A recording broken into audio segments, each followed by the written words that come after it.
समस्तजनकल्याणे निरतं करुणामयं नमामि चिन्मयं देवं सद्गुरुं ब्रह्मविद्वरम्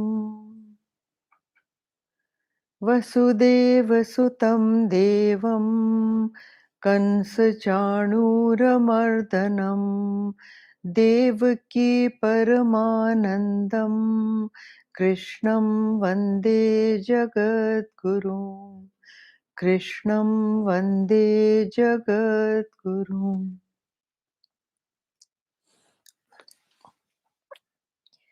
So we start the 10th verse now, and it goes, Tesham satatayuktanam bhajatam pritipurvakam tadame buddhi yogam tam yena mamupayanti te.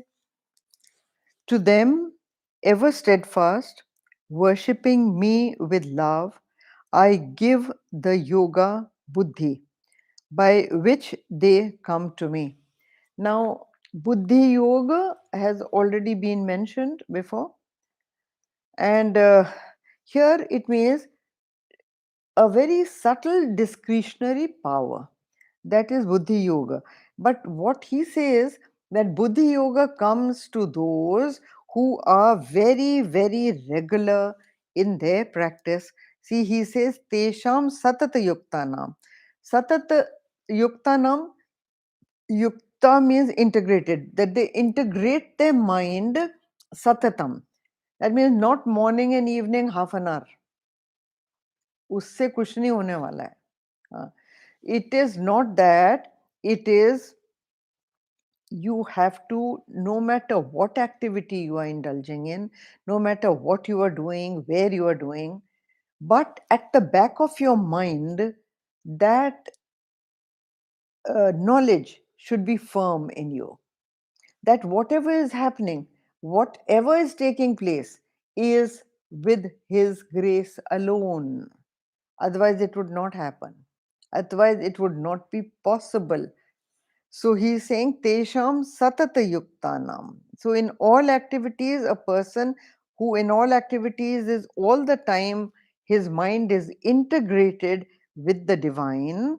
Bhajatam pritipurvakam. That means in all activities, he is still devoted to the Lord.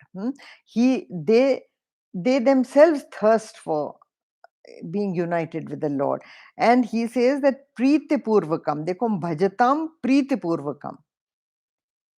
That means single pointedly his mind rests with the Lord.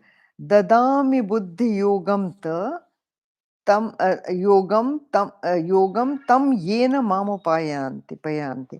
He says that, see, somewhere or the other, you act dynamically in the field of work. Nobody is saying that you go to the caves or hide yourself or give up everything and go and rest somewhere. No. The Geeta is a Bible of action. It is a Bible telling you to act in the world. But it is only resetting your mind, reattuning your mind to activity in the world, how you should act. Because he says that in the background, there should be a constant thought reminding you that all is Brahman and all is just that superpower without which nothing exists. The what is said, in many of the texts, ancient texts, is that thought in you should be like the thought of a Jara Purush. Jara Purush is a secret lover, a woman's secret lover, whom she cannot openly acknowledge. She cannot say that she loves him. She cannot live her life with him like that. But in her mind, all the time, his thought goes on. That is called a Jara Purush. Now, Jara Purush, he says that Satatam, all the time, that thought should always be there. Now, see, when he says Satatam, that Satatam Yuktanam means steadfastly. Gurudev translates it as ever steadfast. Okay. Now, so what is ever steadfast? It does not mean that your mind doesn't go into any other direction. It does. It will travel through your senses, what you're eating, what you're doing, what you're enjoying. In all your activities, your mind will run out of your senses. But he says that always identify with the Lord. Keep that at the back of your mind, no matter what disturbance happens in your mind, no matter what agitation happens in your mind. But steadfastness is only determined by the fact, the constant recognition of the Lord in all your activities, in all the happenings around you. Hmm?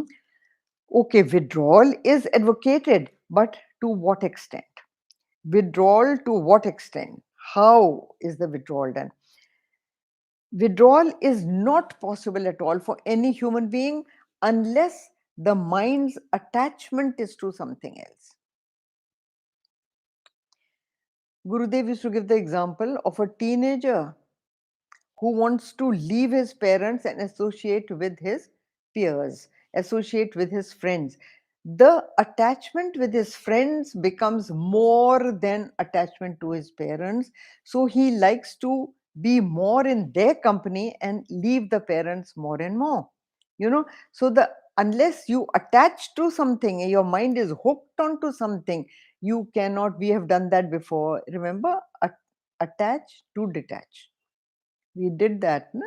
So here is the same thing being said, that withdrawal from any one thing is only possible when you attach to a higher. You can only detach from a lower when there is a comparison in your mind that this is the higher and I'm getting something much more beautiful, much more valued, much higher than what I was looking for. Only then you detach from the lower. And Gurudev used to give examples at our level. No? So he used to say, a man can only leave his fat wife when he sees a very shapely, young, beautiful neighbor and he attaches to the neighbor, only then can he detach with his wife. Otherwise, why should he detach?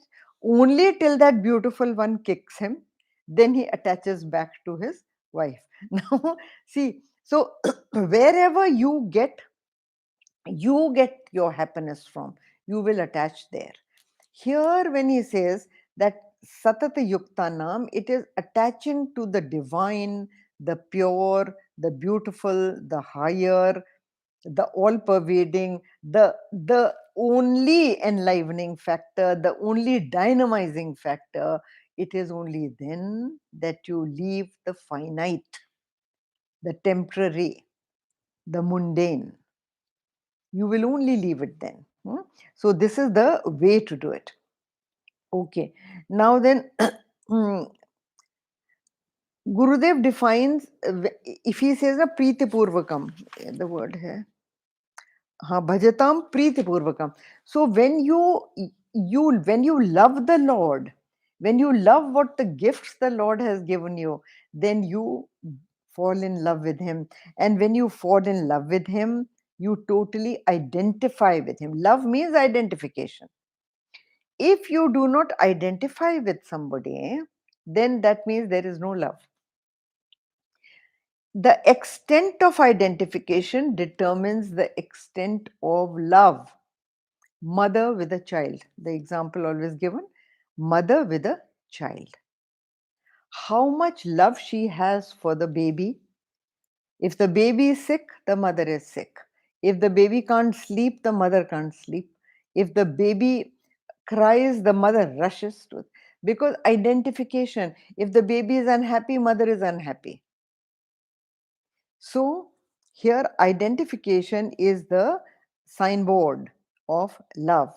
And it is with that kind of love that the seeker, worships him satata. Satata.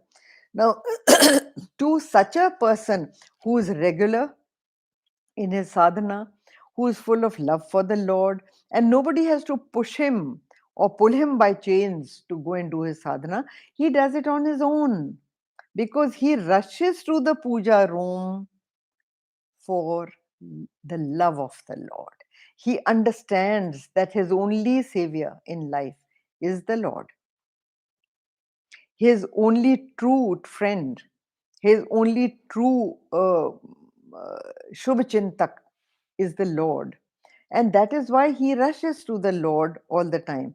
So, to such a man, the Lord gives Buddhi Yoga. To such a man, a subtle discriminatory power comes automatically. See, when you make an effort, it is just like this, and cause and effect theory. But see, when you make an effort and you want to reach the Lord, you hunger for the Lord, you thirst for the Lord, then the result is you arrest your irritable thoughts, you arrest your agitations in your mind, calm your mind to a certain extent, then this Buddhi Yoga comes to you naturally. It comes to you automatically as the Lord's grace, it comes to you. And once that comes, and you have a discriminatory power, subtle, then the avaran is removed from your mind. Avaran is ignorance. Avaran actually means veil. Veil. So when the veil is lifted, you see the Lord. Dekho, the only thing that covers the Lord, who is, they say that the Lord is always with you. The Lord is in you. The Lord is in every cell of your body. So how come we don't see him? We don't recognize him. We don't see him because of ignorance. Ignorance is the avarana on your knowledge, and you do not see. Once that avaran is lifted, you are face to face with the reality. So that is why, remember those kind of bhajans, घूंघट के पट खोल री तोहे पिया मिलेंगे. It is that only, that unless you remove the घूंघट, the veil, you cannot see the Lord. So this veil can only be removed with the true knowledge. And when you are constantly doing discrimination between the false and the not false, you will never be able to see. Come to the next verse. Tesham evanukampartham ahamajnanajam tamaha nashayamyatma bhavastho jnanadipena bhasvata. Out of mere compassion, out of mere compassion for them, I, dwelling within their heart, destroy the darkness born of ignorance by the luminous lamp of knowledge. Now, देखो, uh, it is out of mere compassion. Gurudev used to say that not that you deserve it, the Lord gives it to you out of compassion for you. कि ये दिन रात कोशिश कर रहा है, दिन रात कोशिश कर रहा है, चलो let me help. Now when he stretches out his hand to help you, who can stop your progress? Nobody can stop your progress. So it, in reality, this knowledge is self-effulgent. Self-effulgent. But when he says luminous lamp of knowledge, so if it is self-effulgent, why don't you see it? It is covered, there is an avaran on it, and unless that they could destroy the darkness born of ignorance, unless the darkness is destroyed. So what does the teacher do? Why are they thankful to the teacher? See, if you have something very expensive lying on your table in your room, but the room is dark, and you are looking for it, groping for it all over, trying to see, and you can't see the thing. The thing is with you. The Guru just switches on the light. Now, when the Guru switches on the light in the room, in the beam of that divine consciousness, you suddenly see that expensive thing, which already is with you, which belongs to you, is yours, but you don't know. So, till you don't know, you are unhappy. Gurudev used to give many examples of the lost key, which is tucked in the sari of the woman. She is hunting all over. The whole household is hunting because she is upset, and she is very, very upset, till some child points out कि mummy आपके ये क्या लटक रहा है यहाँ पर, ये चाबी नहीं है? And then she says, oh yes, this is my key. The key was always with her. But the ignorance that the key was with her was causing the trouble, was causing the unhappiness, causing the agitations in her mind. The moment the beam of consciousness goes onto the key, she realizes that, oh, it was not lost, it was always with me. She is smiling. Why? In the beam of that knowledge, she has discovered her own key, which is in her possession. So over here, it is also like that. You don't need a torch to see the sun, right? It is self-effulgent. Gurudev gives an example of something kept, something expensive which you have lost, and a lot of untidy room. So a lot of things are covering in that, and you are hunting everywhere. Once the coverings are removed, you suddenly see it, but it had not gone anywhere. It was not lost. It did not come from anywhere. It was there all the time. Similarly, Guru Kripa makes it easy for you to discover and to see what already is there with you. Now he talks of Buddhi Yoga amounts to a samadhi experience. Now, there are two kinds of samadhi Gurudev talked about. One is Savikalp Samadhi, the other is Nirvikalp Samadhi. So, till Savikalp Samadhi, the effort is your own. Okay? Till Savikalp Samadhi, it is your effort. You are trying to go. Of course, you are trying, and you are trying yourself to calm your mind, to integrate your personality, to focus your mind single pointedly, to go within, to withdraw from senses at will and at command. You should be able to withdraw your mind from the sense objects and senses. So, all that, happens in Savikalp Samadhi. So, when you are able to calm your mind to quite an extent, but still there are vikalpa. Thoughts are still there. Thoughts of this, that, and the other. But you have still got a samadhi state. That is savikalp samadhi.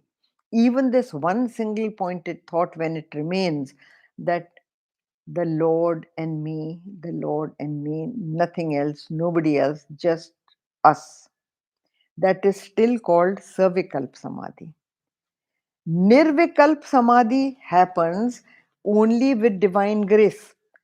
You do not have a hand in it. It is His compassion that pulls you. It is His compassion that ultimately pulls you. Gurudev used to say this, that you can go right up to the door, but you can't enter the door. But when you go up to the door with your own effort and you knock on the door, He pulls you in. He opens the door and pulls you in. But the last lap is always His grace.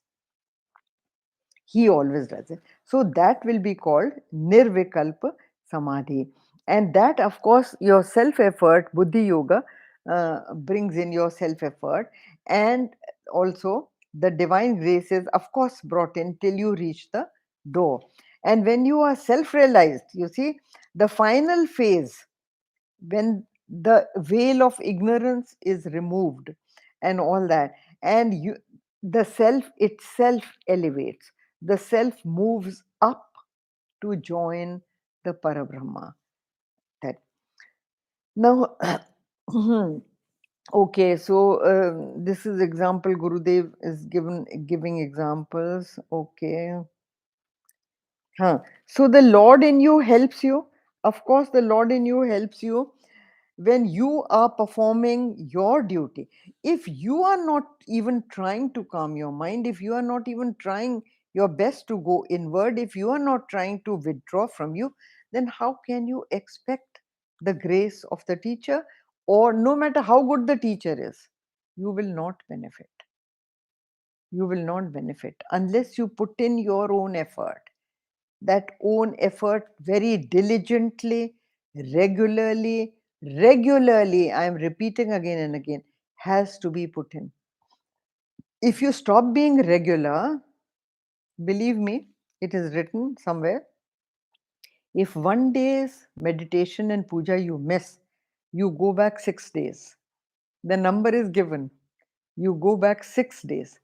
Can you afford such a loss? You can't afford such a loss. So Gurudev used to say, okay, is it so that if you are in a hurry, what do you leave? Do you leave your puja and meditation or you leave your breakfast? Most of us generally will have our breakfast and leave our puja. Isko to baad mein kar lenge. That should not be. He says if you have a choice, don't eat. Leave your breakfast. But that puja must be done. So that kind of regularity when you have, then it is that the Lord in you helps you. Believe me, He removes obstacles in your path. He removes obstacles in your path as a seeker if you have the sincerity, if you have the great love, Pritapurvakam, if you have that great love for him, you want to be with him, you want his help, you want to be near him, he himself will remove the obstacles for you. And you will notice कि वो अपने आप चीजें हटती जाती हैं, अपने आप situations ऐसी बनती जाती हैं that the things that you are so attached to, that you labor day and night for, will move from you. If they are hampering your sadhana and you are a true seeker, the Lord himself interferes and removes those things.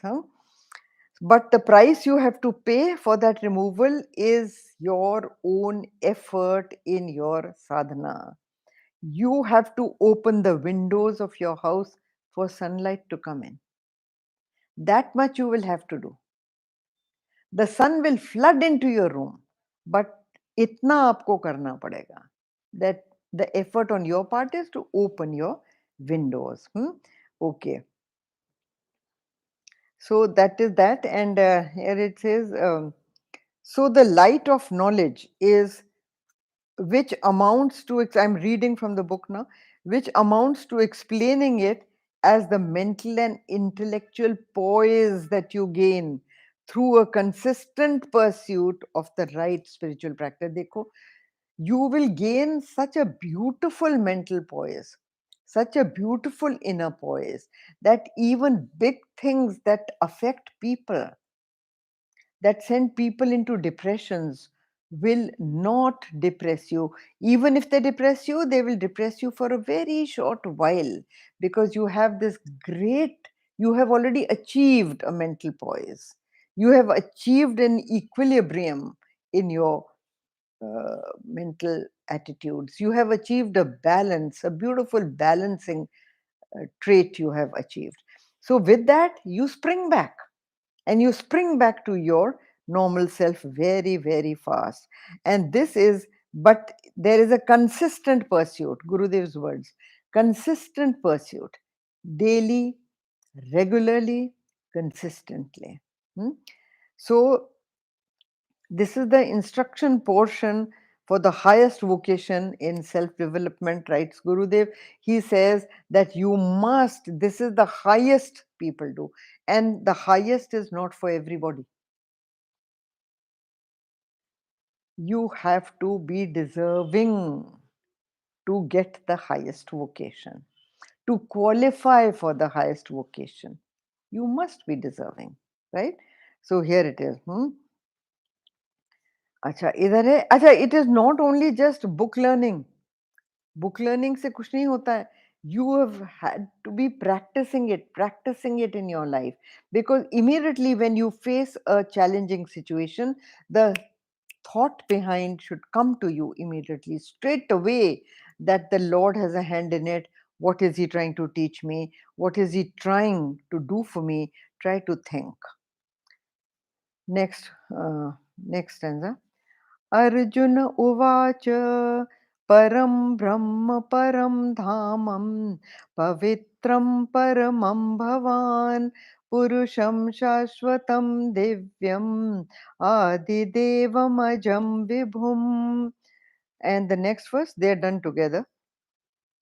Ahustva mrishaya sarve devarshirnaradastatha asito devalo vyasah swayam chaiva bravishime. Now here I will read both of them together. The translation goes, Arjuna said, "You are the supreme Brahma, the supreme abode, the supreme purifier, eternal, divine Purusha, the God of all gods, unborn, omnipresent." The next verse, all the rishis have thus declared you as also the Devarishi Narad, so also Asita, Devala and Vyasa. And now the same you yourself say to me. Now see, till now, please notice that Arjun used to think of the Lord as a childhood friend, which he was. Now, when a childhood friend is saying something to you, you generally do not accept it. You generally take him lightly. You generally, since you know him differently, you know him as a pal, you have done a lot of mischief together, you have lived together, so you do not believe really what he is saying, you are not assured. But if he is saying the same thing that the ancient great rishis have said, then you also think. You see, this paragraph tells you कितने ऋषियों के नाम हैं. All the rishis have thus declared. That means what you are saying, which he is saying over here in this 12th verse. Dekho. Now let's come to what he's saying. First, let us see what is he saying. This is Param Brahma Param Dhamam. Huh? Krishna has said all these things which Arjun is repeating. Arjun knew all these things from his Vedic knowledge. Okay. But the Vedic knowledge of those days had become degenerated into pure ritualism. And these things that ye jo words use kar rahe hain na, param brahma param dhamam pavitram paramam bhavan, all these were there in the minds of people, but these words had become meaningless. These phrases had become empty, meaningless phrases for the Hindus of that period. And therefore, all these are pointers to the infinite. Yet the Vedic Veda learned student of those days, for him it was only words. Geeta is the only time when Veda Vyasa and Gurudev used to say salutations to Veda Vyasa, because he is the only one who has elaborated on the Vedas. Elaborated on the Vedas so that the Vedas come in our comprehension, in the comprehension of you and me. Otherwise, the Vedas were just words to these people or rituals. Now, all these, this verse, the 12th verse, is actually a prayer. It is stuti to the formless, the description of infinite reality. But description, you really cannot describe. You have been saying all along it cannot be described. So these are pointers. As I have always said, that the pointer is different from the pointed. Carefully, the pointer is different from the pointed. So these are just pointers. And I have always given you the example that if I point to Mr. Ayer's house and I tell you that look 12 o'clock, then from 12 o'clock, look at 2 o'clock, do you see the eucalyptus tree there? Yes, you say. Okay, from the eucalyptus tree, see the branch that is pointing eastward, and then look at eastward, look at 10 o'clock eastward, there is a crow sitting on a house. You see that crow? Yes. So then the house on which the crow is sitting is Mr. Iyer's house. Now look at all the things I have pointed. 12 o'clock, the eucalyptus tree, the eastern branch of the eucalyptus tree, as well as the crow sitting on the house. All these are not Mr. Iyer's house. They are pointers to Mr. Iyer's house. Similarly, over here, I'm repeating myself, old students, new students, I'm repeating myself, old students already know these. Pointers are not the pointed. So these are only pointers which Arjun has been hearing. He has been listening to them from Krishna. Okay? But he did not pay attention to them. But now what does he say? He is surprised that all these were said by these rishis also. Look at the rishis he names. Narad, Devarishi Narad, in the 13th verse, dekho. Devarishi Narad, Asit, Devalu, and Vyasa. So Deval, Asit, and Narad, and Vyas. These are the four he names. And these rishis have been saying it. So what Krishna is saying, his friend Krishna, childhood friend Krishna says, gains an authority. He believes in Krishna because he says, now even you are saying the same thing. Look what he says. He says, Swayam Chaiva Bravishime Asito Devlo. They said all this, but now you are saying all this. That means it must be true. Look what he says in the translation of the 13th verse. You yourself say to me, and now the same Arjuna wonders at Krishna, his childhood friend, and wonders, oh my God, he is so knowledgeable. He knows so much. You can't believe it that that childhood friend of yours is speaking like this. See, even Gurudev, when Gurudev was in childhood, he grew up in Kerala and he did all kinds of mischief over there. So people used to know him like that. He used to wear silk clothes. So he was very fond of silk. So he was known as Silk Balan. Balan was his name. So he was known as Silk Balan also. He used to do all kinds of mischief, which he listed to us. So when he went back to Kerala to teach Vedanta over there, or to teach the Geeta, very few people used to come to listen to him because they used to say, oh, that Balan, who wants to listen to him? Nobody wants to listen to that mischievous fellow. How can he be teaching Vedanta? But no, he is a realized master now. So similarly over here, he does not believe Krishna, but he believes all these saints all these great rishis who have said the same thing before. And Vyasa did not, and that is one reason why Vyasa did not even want to use his own name. Krishna Dvaipayana was his real name. But he uses the name Vyasa only, a short name, Vyasa, as differentiating himself from Krishna. One, differentiate. Some people, interpret it differently. Some people say that Vyasa was Krishna's guru. Even that much, some critics have said that Vyasa was Krishna's guru, and Krishna is only repeating what Vyasa said. Some people say that Vyasa was Krishna's student and he learned from Krishna and then wrote the Gita.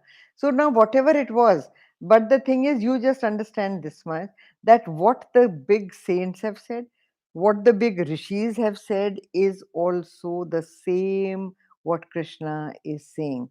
Now, here again, the same thing, okay, first person singular being used, and when he says you, he says you are the supreme, you are. So he is using second person singular, and second person singular, this you is being used for Krishna. Arjun is using it for Krishna, that you are the same one, you are that infinite person, you are that universal person, you are that Param Dham. He says now all these things, you are the supreme Brahman, you are the ultimate reality. Is it so, Krishna? He cannot believe it really, because वही बात है, that familiarity, you always devalue the person when the person is familiar with you. You know, you start feeling that, oh, he is just like me. But that is the biggest mistake you can do.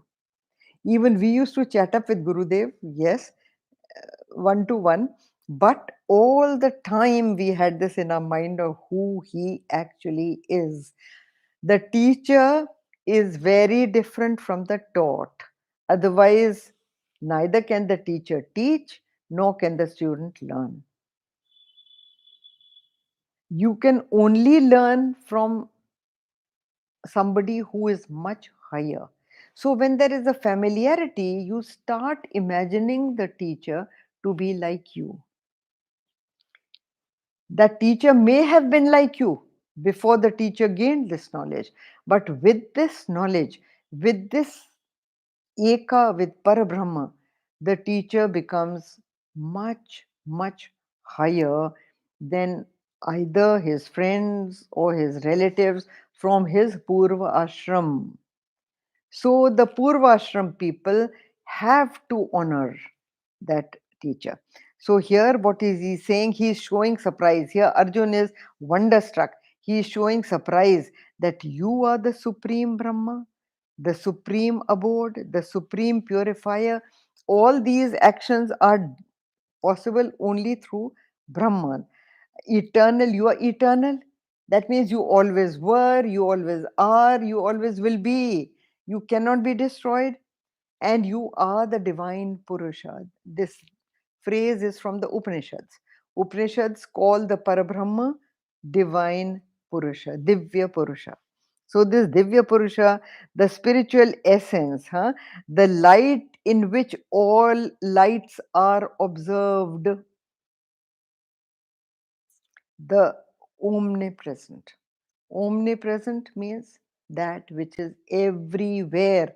Now, if something is everywhere, nothing else is. सोच के देखो. If something is everywhere, then it is in every cell of your body. Yes. It is in this table. Yes. It is in anything that you see in the room around you. Yes. So nothing else is. Again explained by the omnipresent, explained by the example of the dream. Who is present in all the things that you see in your dream? Who is present? The dreamer. The dreamer becomes the mountain. The dreamer himself becomes the tiger. The dreamer becomes the trees. The dreamer becomes the deer. The dreamer becomes the hunter. The dreamer becomes the hunted. Isn't it? In a dream, there is no reality to anything else. And therefore, he says that you are the God of gods, you are omnipresent. There is nothing else. All in short, this paragraph is saying there is nothing else. He is all in all, the all powerful, everything. Not separate from you like a sultan in the heavens. No. He is powerful, but you are him. That knowledge, in short, in very concise 3 words, the Upanishads and the Vedas have been given. They are giving. Huh? All the Mahavakyas are short, concise, 3-word statements. The Geeta is an elaboration on those 3 statements. Krishna is only explaining those to Arjuna, that they are not just words, they are not only words. So, in the Vedic times, Gurudev says that the philosophy had lost its meaning. It had become ritualistic. It had degenerated into only words, words, and words which people used to repeat without knowing the meanings. That is the Mahabharata time in which Arjun was. In the Mahabharata times, this was the situation of Hinduism, that Gurudev used to say that that is similar to the situation of Hinduism today. People were ashamed to call themselves Hindus. They were ashamed to acknowledge that they are Hindus, or what do they do? They say just because we are born Hindus, we are Hindus. Arre, what do you know about the philosophy? Nothing. There are people who buy books and books and books on philosophy, decorate their shelves with them, but if you look at even one book, it is a brand new book. Even the pages have not been torn open. Some pages are joined, no? They're joined. They have not even been looked into. So that is also, they just are there to decorate the shelves, or in libraries where they are, where intellectuals pride themselves on, I have read this, I have read this, I have read this. But what are you doing about it? Even philosophy teachers in the university do not know the in-depth meaning of these things. So these meanings, Krishna brought in a regeneration of Hinduism. He brought in a renaissance of the Hinduism. He reinterpreted Hinduism for the Hindus of that period. And the Hindus at the time of Mahabharata, it is at that time that they, Gurudev used to say that some people, even today, only out of curiosity, they are curiosity mongers, and they only out of curiosity want to know what is in the Gita. They don't even have time to listen to you, mind you. They say, just tell us in short. Can you tell us in 3 words what is the Gita about? Can you tell us in one sentence what the Gita is about? Arey bhai, can you imagine? Now Krishna has elaborated in the Gita 18 chapters, and he has elaborated 3 words: Tattvamasi. Now that Tattvamasi, if you can understand and you can drop your identifications and embrace the total, only that is the knowledge of the Gita. So here it is, Gurudev used to say that the Gita is a very intelligent representation, interpretation of old, dead words and phrases from the Upanishads and the which people had stopped understanding because there was no rishi to explain. And here, Vyasa first explained the Gita, and Gurudev. We are very fortunate, very, very fortunate to have people like Gurudev to interpret the Gita in a language that you and I have studied in a language that teachers of, say, even Chinmaya Mission, Ramakrishna Mission, and so many others are teaching today to clarify the meanings to people like you and me. Now, so all these, ye jo hain, these are Puranic rishis. Asita, he is mentioned in Lalita Vistara, Gurudev's writing.